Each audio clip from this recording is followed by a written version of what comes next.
नमस्कार, मैं नियाज खान और आप देख रहे हैं NMF न्यूज। रेल के सफर को मोदी सरकार लगातार बेहतरीन बनाने में जुटी हुई है। फिर चाहे बात चमचमाते रेलवे स्टेशन की हो या फिर वंदे भारत गतिमान एक्सप्रेस जैसी सुपरफास्ट ट्रेन की, यात्रा को आरामदायक बनाने के साथ साथ सरकार ट्रेनों को समय पर चलाने के लिए भी खूब मेहनत कर रही है। इतना ही नहीं, अब तो सरकार ने राम भक्तों के लिए एक स्पेशल ट्रेन की भी शुरुआत करती है, जो देश के तमाम राम भक्तों को भगवान राम से जुड़े पवित्र स्थलों की सैर कराएगी। पर्यटन को बढ़ावा देने के लिए शुरू की गई रामायण सर्किट नाम की इस लग्जरी ट्रेन में फर्स्ट एसी और सेकंड एसी के साथ साथ सुरक्षा के लिए सीसीटीवी कैमरे भी लगाए गए हैं। इतना ही नहीं, इस ट्रेन का इंटीरियर लुक इतना जबरदस्त है कि देश के जाने माने उद्योगपति आनंद महिंद्रा भी दंग रह गए हैं। उन्होंने तो सरकार की तारीफ करने के साथ साथ मोदी सरकार को एक जबरदस्त सुझाव भी दे दिया। दरअसल मोदी सरकार ने धार्मिक पर्यटन को बढ़ावा देने के लिए रामायण सर्किट ट्रेन की शुरुआत की है, जिसे 7 नवंबर को राजधानी दिल्ली के सफदरजंग रेलवे स्टेशन से यात्रा के लिए रवाना किया गया।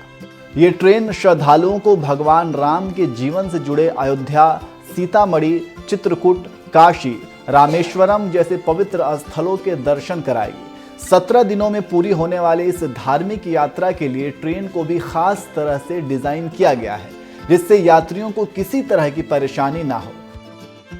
Indian railway catering and tourism corporation यानी IRCTC की ओर से शुरू की गई इस खास तरह की ट्रेन की खूबसूरती ऐसी है, जिसे देखकर महिंद्रा ग्रुप के चेयरमैन आनंद महिंद्रा भी दंग रह गए। उन्होंने तो रामायण सर्किट की कुछ तस्वीरों को शेयर करते हुए लिखा, ये शानदार लग रही है। रामायण सर्किट ट्रेन की तारीफ कर रहे आनंद महिंद्रा ने रेल मंत्री अश्विनी वैष्णव को टैग करते हुए उन्हें सलाह भी दी कि अगर हम अपनी ट्रेन में इस तरह के और अधिक सर्किट और अपस्केल अनुभव दे सके तो पर्यटन के क्षेत्र में ज़बरदस्त इजाफा होगा। यानी आनंद महिंद्रा चाहते हैं कि इस तरह की और भी ट्रेनों की शुरुआत की जानी चाहिए, जिससे ट्रेनों के जरिए पर्यटन को बढ़ावा मिल सके। आपको बता दें, IRCTC की ओर से शुरू की गई इस रामायण सर्किट ट्रेन की न सिर्फ आनंद महिंद्रा ने तारीफ की है, बल्कि देश के तमाम लोग मोदी सरकार के इस पहल की तारीफ कर रहे हैं। सुदर्शन शेट्टी नाम के ट्विटर यूजर ने लिखा, वेरी इंस्पायरिंग।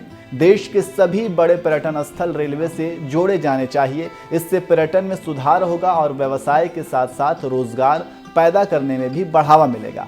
विपुल नाम के ट्विटर यूजर ने लिखा, यह निश्चित रूप से पर्यटन के अनुभव को अगले स्तर पर ले जाएगा। हमें यकीन है कि निकट भविष्य में ऐसी और ट्रेनें जोड़ी जाएंगी। आनंद दीक्षित नाम के यूजर ने लिखा, रामायण सर्किट से भारत की संस्कृति एवं पौराणिक स्थल से लेकर यात्रा का सांस्कृतिक पहचान व ऋषि मुनियों के नगर को नजदीक से देखने पर हर यात्रियों का जीवन धन्य हो उठेगा और प्रदेश में हिंदुओं को गर्व महसूस कराने वाली सरकार है। इसी कारण संभव हुआ है। ऐसे तमाम लोग हैं जो राम भक्तों के लिए शुरू की गई रामायण सर्किट ट्रेन की जमकर तारीफ कर रहे हैं। आपको बता दें कि अयोध्या नगरी इस ट्रेन का पहला पड़ाव होगा। यहाँ पर्यटक श्री राम जन्मभूमि मंदिर और हनुमान मंदिर और इसके अलावा नंदीग्राम में भारत मंदिर देख सकेंगे।